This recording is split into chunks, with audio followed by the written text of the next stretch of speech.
Hello everyone, मैं Sanjeev Kumar Agarwal Buddha academy में आपका स्वागत है। आज का हमारा विषय है भारतीय अर्थव्यवस्था है। टॉपिक हम देखेंगे अर्थव्यवस्था के प्रकार, अर्थव्यवस्था के क्षेत्र, छोटी छोटी परिभाषाएं देखेंगे। अर्थशास्त्र क्या है, अर्थव्यवस्था क्या है, व्यष्टि क्या है और समष्टि क्या है।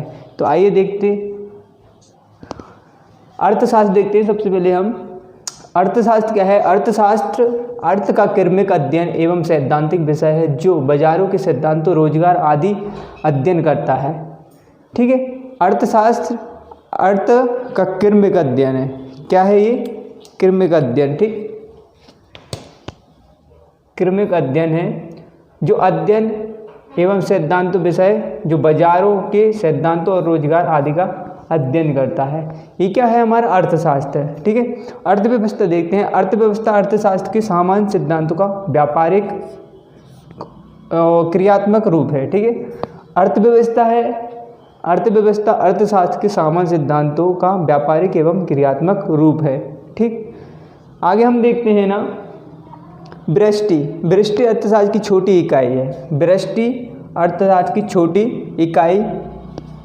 इकाइयों के आर्थिक मुद्दों से संबंधित है, जैसे ई उपभोक्ता।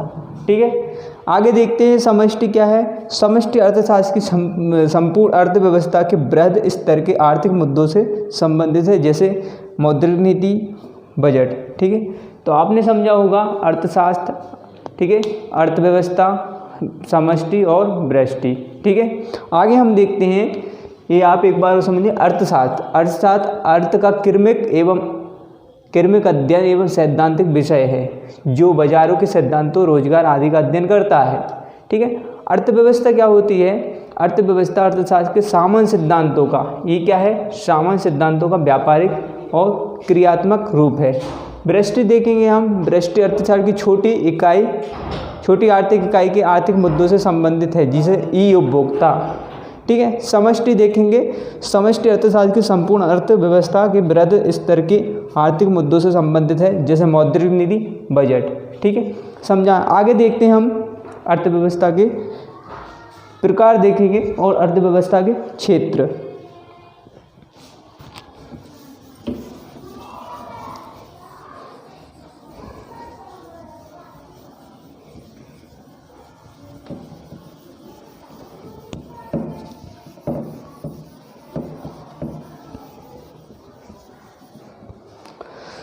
देखते हैं हम अर्थव्यवस्था के प्रकार, अर्थव्यवस्था के प्रकार। इसके बाद देखेंगे हम अर्थव्यवस्था के क्षेत्र। अर्थव्यवस्था के प्रकार हैं भाई, 3 प्रकार हैं अर्थव्यवस्था के: पूंजीवादी, समाजवादी और मिश्रित अर्थव्यवस्था।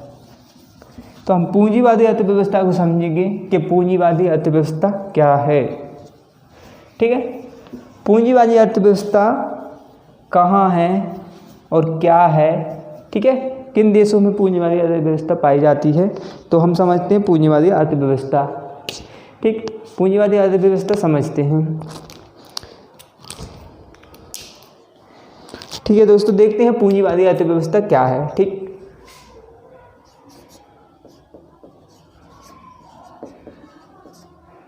पूंजीवादी अर्थव्यवस्था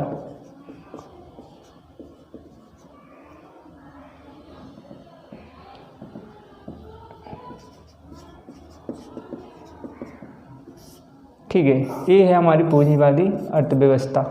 इसको हम समझते हैं पूंजीवादी अर्थव्यवस्था क्या है। पूंजीवादी अर्थव्यवस्था जिसका उत्पादन व नियंत्रण निजी स्वामित्व होता है, निजी हाथों में होता है। जिसका स्वामित्व क्या होता है? निजी हाथों में। ठीक है, उदाहरण के लिए हम देखेंगे ब्रिटेन। ठीक है, तो ये क्या है? हम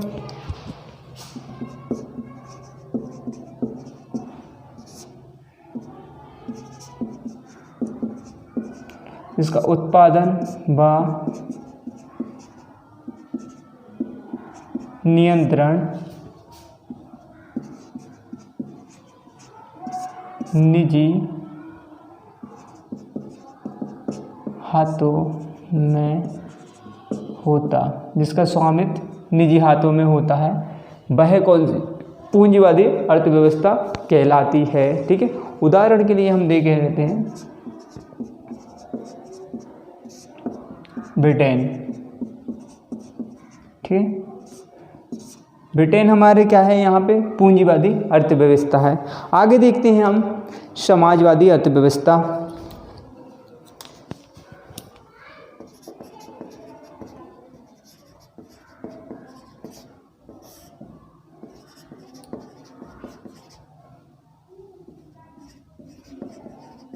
ये है हमारी समाजवादी अर्थव्यवस्था। ठीक है, समाजवादी अर्थव्यवस्था हम समझेंगे क्या होता है, जिसका उत्पादन, एक बार समझ लीजिए, जिसका उत्पादन नियंत्रण सरकार, राज्य सरकार व केंद्र सरकार के नियंत्रण में होता है, जिसका स्वामित्व होता केंद्र सरकार और केंद्र सरकार या राज्य सरकार के नियंत्रण में होता है, उसको हम क्या कहते हैं, समाजवादी अर्थव्यवस्था।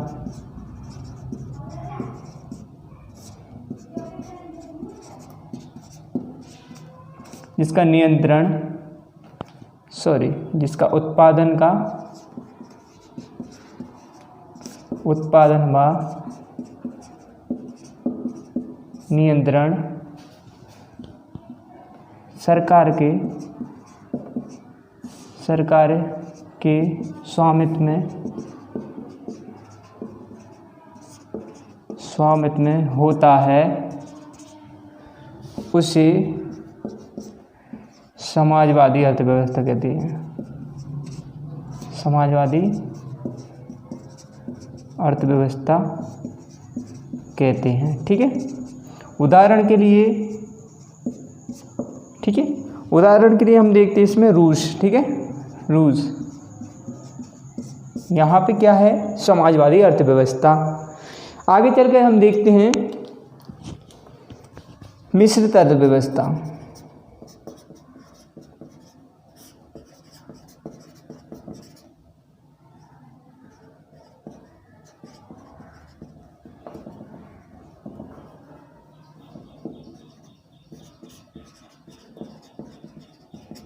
ठीक है, मिश्रित अर्थव्यवस्था को समझते हैं, जिसका स्वामित्व निजी हाथों एवं सरकार के अंडर में होता है, या सरकार के निजी व सरकार के अंतर्गत होता है, या उनके स्वामित्व में होता है, तो उसको हम क्या कहते हैं, मिश्रित अर्थव्यवस्था।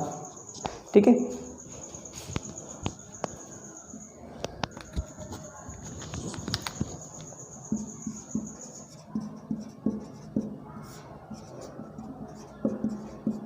जिसका उत्पादन व नियंत्रण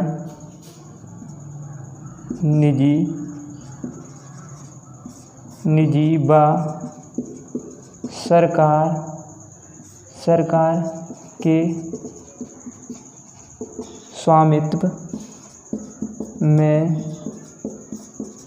होता है, उसे क्या कहते हैं हम, मिश्रित अर्थव्यवस्था। उदाहरण के लिए भारत। ठीक है, भारत क्या है, मिश्रित अर्थव्यवस्था का देश है, जिसको हम, इसमें क्या है, हमारा नियंत्रण निजी हाथों में और सरकार के हाथों, दोनों में इसका नियंत्रण होता है, जिसको हम क्या बोलते हैं ना, मिश्रित अर्थव्यवस्था। तो आपने ये समझा होगा, 3 मार्क के लिए ये बहुत इम्पोर्टेंट है और ये क्वेश्चन बहुत आता है। ठीक है, पूंजीवादी अर्थव्यवस्था, समाजवादी और मिश्रित अर्थव्यवस्था। क्योंकि हम जब पिछली क्लासों में पढ़ते थे तो हमको समझ में नहीं आता था कि पूंजीवादी क्या है, समाजवादी या मिश्रित अर्थव्यवस्था। तो हम इनकी विशेषताएं देखेंगे कि पूंजीवादी अर्थव्यवस्था की विशेषताएं और समाजवादी और मिश्रित अर्थव्यवस्था। ठीक है, आप नोट कर लीजिए, इसको नोट करना है।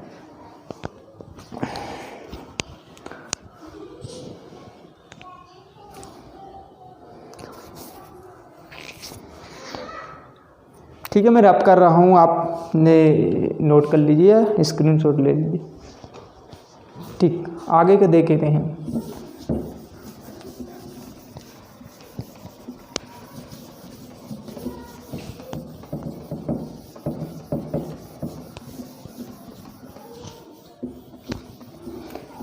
ठीक है, आगे देखते हैं हम इनकी विशेषताएं। मिश्रित अर्थव्यवस्था की विशेषताएं क्या है, मिश्रित अर्थव्यवस्था की विशेषताएं।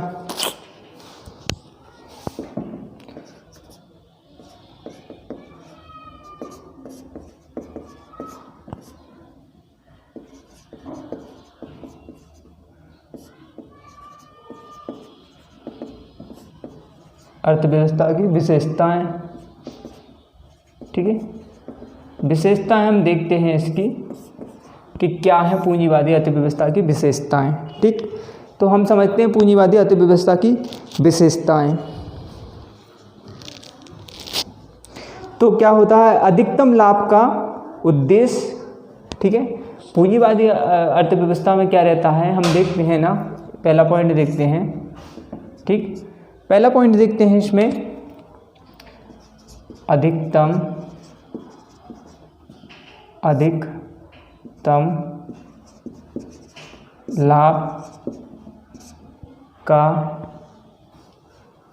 लाभ का उद्देश्य, ठीक है। अधिकतम लाभ का उद्देश्य क्यों? पूंजीवादी अर्थव्यवस्था में जब ये स्वामित्व ही निजी हाथों में रहेगा तो यह किसी न किसी उद्देश्य से रहेगा। ये उद्देश्य क्या रहता है? अधिकतम लाभ, मतलब अधिकतम लाभ किसका देखेगा? स्वयं का लाभ देखेगा, ठीक है। तो ये इसका क्या हो गया, एक विशेषता हो गई। दूसरी विशेषता देखेंगे हम इसमें, दूसरी विशेषता में क्या रहता है, प्रतिस्पर्धा की अधिकता रहेगी, ठीक है। प्रतिस्पर्धा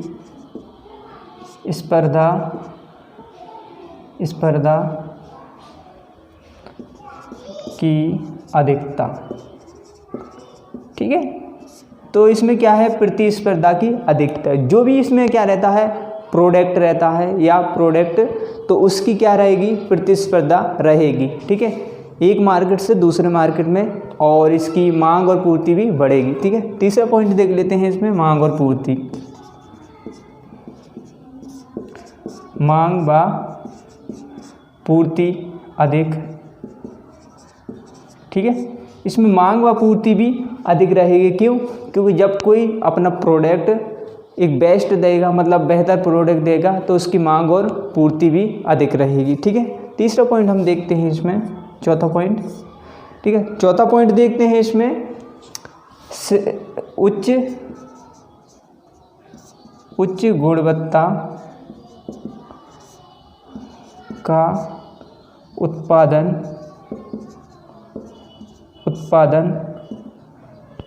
ठीक है। मतलब क्या रहेगा, उच्च गुणवत्ता का उत्पादन, ठीक है, उच्च गुणवत्ता का उत्पादन रहेगा, क्योंकि ये स्वामित्व किसके, निजी हाथों में है, ठीक है। पांचवा पॉइंट देखते हैं हम इसका, वस्तु एवं सेवाओं का विविधता, ठीक है। इसमें पांचवा पॉइंट देखें, इसमें राज्य व सरकार का हस्तक्षेप,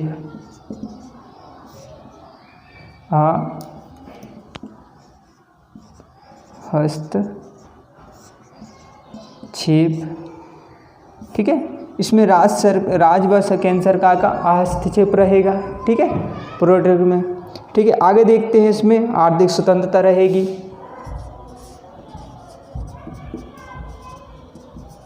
आर्थिक स्वतंत्रता, ठीक है। ये आर्थिक स्वतंत्रता इसमें रहेगी, जब निजी हाथों में स्वामित्व रहेगा तो इसमें आर्थिक स्वतंत्रता भी रहेगी, ठीक है। आगे हम देखते हैं इसको, इसमें वस्तु और सेवाओं की गुणवत्ता में भी अच्छी रहेगी, ठीक है। उच्च गुणवत्ता का उत्पादन, या मतलब वस्तु, यहाँ पे देख लेते हैं हम, वस्तु व सेवाओं की गुणवत्ता, मतलब ठीक है, यहाँ पे वस्तु और सेवाओं की गुणवत्ता भी मिलेगी, ठीक है। तो ये हमारी क्या हो गई हैं, पूंजीवादी अर्थव्यवस्था की विशेषताएं हो गई, ठीक। आगे हम देखते हैं, एक बार और इसको रिवाइज कर लेते हैं। अधिकतम लाभ का उद्देश्य रहेगा, क्यों रहेगा? क्योंकि पूंजीवादी अर्थव्यवस्था है, ठीक है। दूसरा पॉइंट देखते हैं, प्रतिस्पर्धा की अधिकता रहेगी, ठीक है। क्यों रहेगी प्रतिस्पर्धा की अधिकता? क्योंकि जब प्रोडक्ट बेहतर रहेगा, ठीक है, तो उसकी प्रतिस्पर्धा की अधिकता रहेगी, ठीक है। तीसरा पॉइंट देखते हैं, मांग और पूर्ति की अधिकता रहेगी, अधिकता रहती है, ठीक है। चौथा पॉइंट लें, उच्च गुणवत्ता का उत्पादन, मतलब वस्तु और सेवा की उच्च गुणवत्ता और श्रेष्ठ, ठीक है। राज्य और सरकार का हस्तक्षेप रहता है इसमें, ठीक है, राज्य और सरकार का हस्तक्षेप रहता है, इसमें इंटरफियर नहीं करता, क्योंकि स्वामित्व किसके, निजी हाथों में रहता है। ठीक है, आर्थिक स्वतंत्रता रहती है। ठीक, तो ये हमारे पॉइंट हो गए। ठीक, अब देखते हैं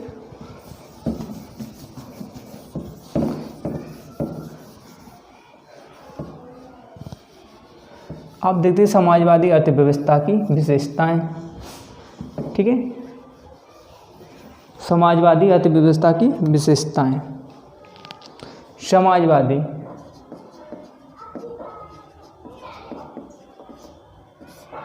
ठीक है, समाजवादी अर्थव्यवस्था की विशेषताएं देखेंगे इसमें कि क्या है समाजवादी अर्थव्यवस्था की विशेषताएं। ठीक है, तो पहला बिंदु देखते हैं हम। पहला पॉइंट इसमें क्या देखे हैं, केंद्रीकृत नियोजन व्यवस्था। केंद्रीकृत नियोजन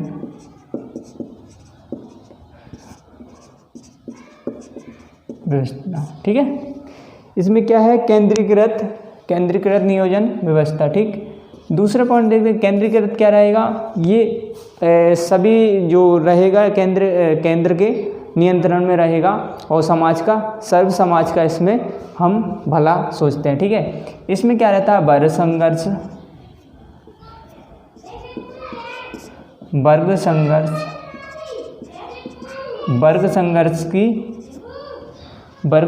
की समानता। ठीक है, इसमें वर्ग संघर्ष की क्या रहती है, समानता। क्यों रहेगी, जब समाजवादी अर्थव्यवस्था है तो इसमें क्या करते हैं हम, समाज का, सर्व समाज का योगदान समझते, सर्व समाज का भला चाहते हैं। तो सर्व समाज में क्या है, अंतिम प्रथम पंक्ति से लेकर अंतिम पंक्ति तक का हम भला सोचते हैं। ठीक है, और उसका मतलब भला करते हैं। ठीक, तो इसमें क्या है, वर्ग संघर्ष की समानता। ठीक, और तीसरा पॉइंट देखते हैं हम इसमें। तीसरा देखें, उत्पादन के संसाधनों पर सामूहिक, जो उत्पादन के संसाधनों पर सामूहिक अधिकार। ठीक है, सामूहिक अधिकार रहेगा उत्पादन के संसाधनों पर। ठीक है, क्योंकि ये समाजवादी अर्थव्यवस्था है। चौथा पॉइंट देखते हैं हम इसमें, राज्य व सरकार की व्यापक भूमिका रहेगी। राज्य व सरकार व्यापक भूमिका रहेगी। ठीक है, ये देख लिया, राज्य और सरकार की इसमें व्यापक भूमिका रहेगी। ठीक है, आर्थिक विषमताओं में कमी आएगी।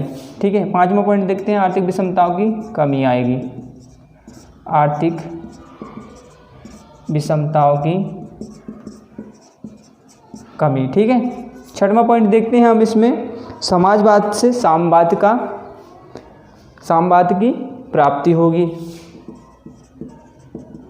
समाजवाद से साम्यवाद की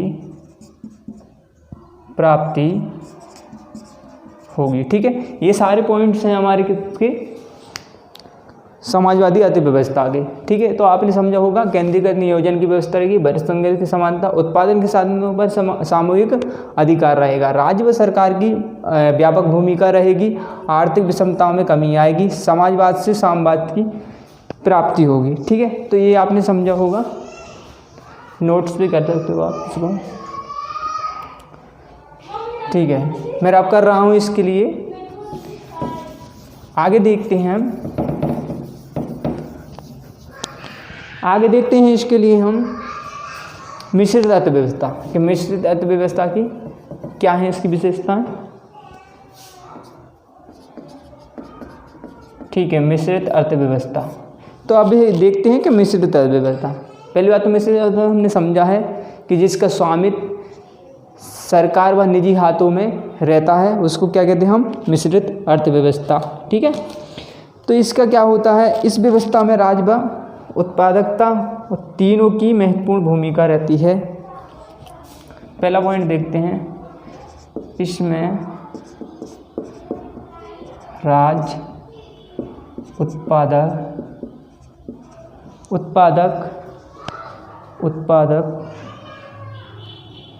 एवं उपभोक्ता इन तीनों की भूमिका रहती। ठीक है, इसमें राज्य की उत्पादक और उपभोक्ता तीनों की भूमिका रहती है मिश्रित अर्थव्यवस्था में, क्योंकि ये मिश्रित अर्थव्यवस्था है। ठीक है, आगे देखते हैं हम इसमें उपभोक्ता की आवश्यकता की संतुष्टि के साथ आर्थिक दक्षता। ठीक है, राज्य के भीतर सामाजिक तनाव कम होता है। ठीक, राज्य के भीतर सामाजिक तनाव कम होगा। ठीक है, इसमें क्या होगा, राज्य के भीतर सामाजिक तनाव कम होगा, क्योंकि क्या है, ये मिश्रित है। इसमें क्या है, निजी लाभ के साथ साथ सार्वजनिक लाभ भी पहुंच सुनिश्चित की जाती है। ठीक है, तीसरा पॉइंट देखते हैं हम इसमें, बाजार के विकास के लिए विनाशकारी एक अधिकारी से मुक्त होगी। बाजार के विकास के लिए, बाजार के विकास के लिए विनाशकारी एक अधिकार से मुक्त, विनाशकारी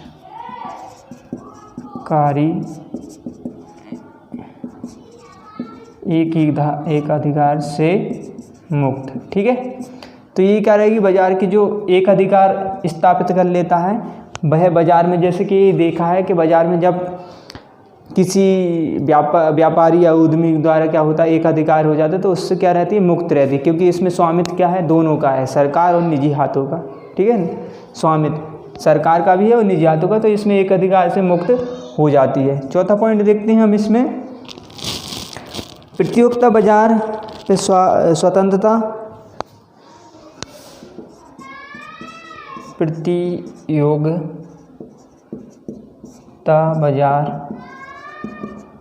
बाजार पर स्वतंत्रता और राज्य के संरक्षण का समन्वय, राज्य के संरक्षण का समन्वय। ठीक है, प्रतियोगिता बाजार पर स्वतंत्रता और राज्य के संरक्षण पर समन्वय रहेगा। ठीक है, कोऑर्डिनेशन। ठीक, पांचवा बिंदु देखते हैं हम इसमें कि बाजार की अर्थव्यवस्था के या नकारात्मक प्रभाव से जनता की रक्षा होगी। बाजार की जो अर्थव्यवस्था के नकारात्मक प्रभाव से जनता की रक्षा हुई, तो ये इसके महत्वपूर्ण विशेषताएं हो गई। ठीक है, तो ये हमारी मिश्रित अर्थव्यवस्था की विशेषताएं हो गई। ठीक, इसके अलावा हम देखते हैं ना आगे।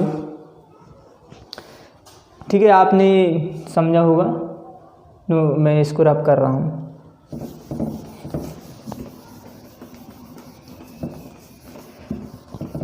बता देना यार इसमें कमेंट्स में, जो भी आपके सुझाव दे देना, इसमें जो भी एरर हो या त्रुटि हो रही हो उसके बारे में बता देना।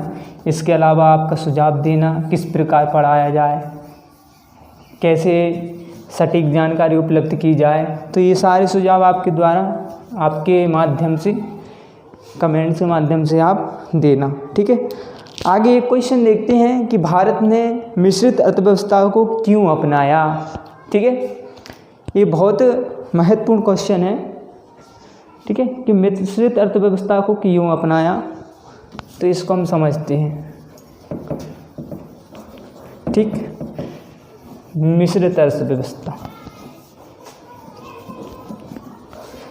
मिश्रित अर्थव्यवस्था को ही क्यों अपनाया भारत ने, तो हम इसको समझते हैं। ठीक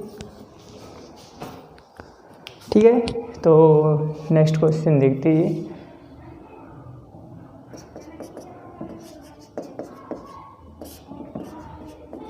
भारत ने मिश्रित मिश्रित अर्थव्यवस्था को क्यों अपनाया। ठीक है, ये क्वेश्चन है ना, अगर 6 मार्कर में आ जाए, ठीक है, तो हम इसको करते हैं और पॉइंट से समझते हैं कि मिश्रित अर्थव्यवस्था को क्यों अपनाया भारत ने। ठीक, ठीक है, तो देखते हैं हम प्रथम पॉइंट देखते हैं या पहला बिंदु देखते हैं इस पे कि भारत ने मिश्रित अर्थव्यवस्था को क्यों अपनाया। ठीक है, तो पहला पॉइंट देखते हैं,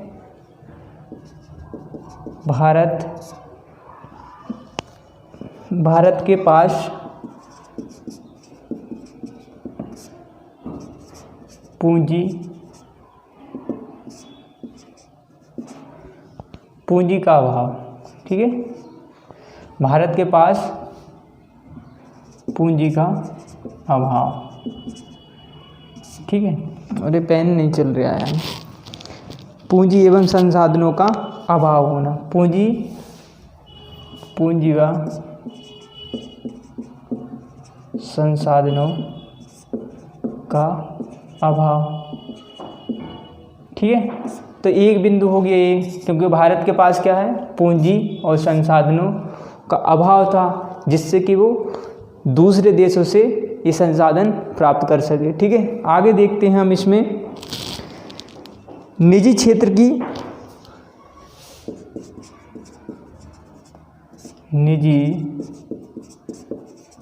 की उपलब्ध पूंजी व प्रौद्योगिकी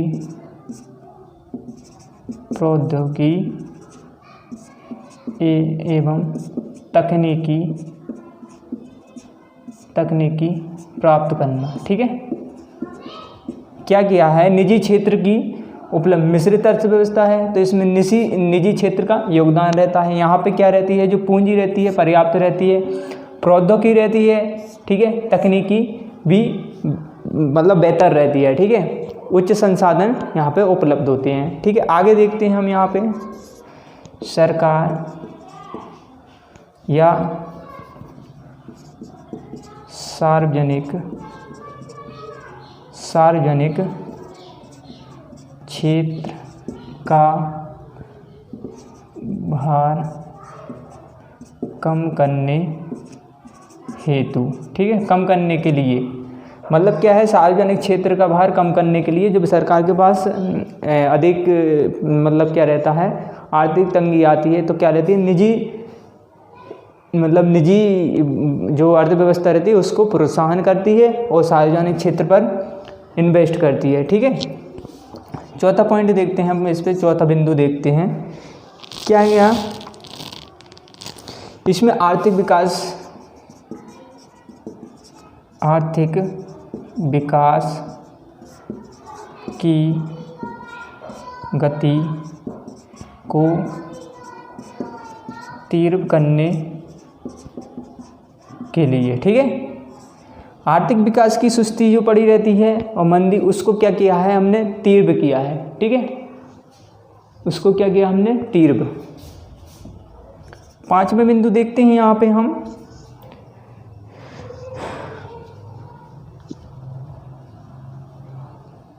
पांचवें बिंदु देखते हैं, भारतीय अर्थव्यवस्था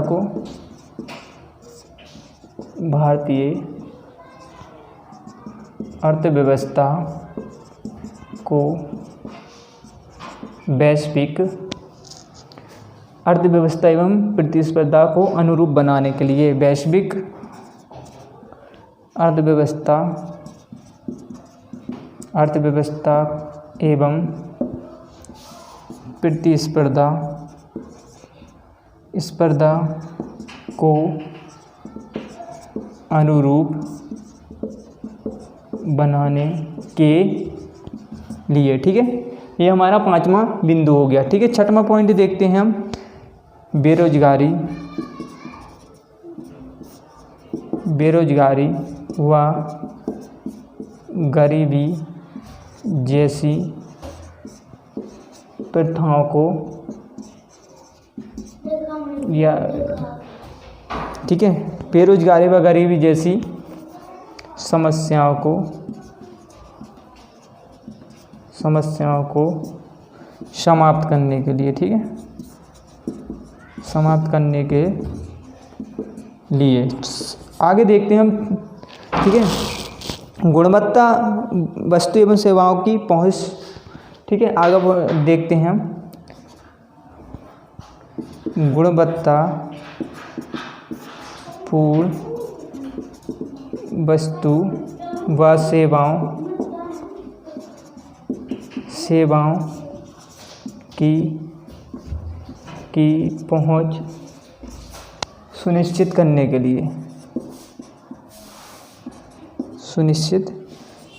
लिए, ठीक है। आगे देखते हैं हम निजी क्षेत्र को आधारभूत संरचना का विकास एवं सरकार के द्वारा समाज, ठीक है, निजी क्षेत्र को। तो यही पॉइंट हमारे बहुत सारे हैं ना, इतने, ठीक है।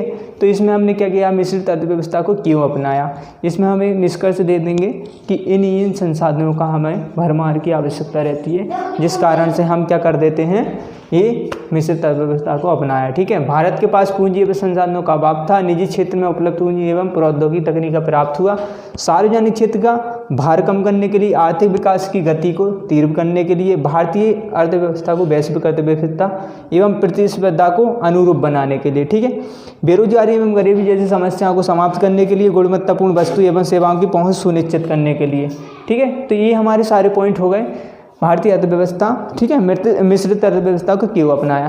तो आप नोट कर सकते हो, प्लीज़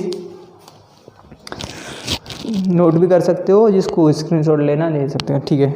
आगे मैं बता रहा हूँ, भारतीय अर्थव्यवस्था के हम क्षेत्र देखेंगे, ठीक है, क्या होते हैं क्षेत्र भारतीय अर्थव्यवस्था के, ठीक।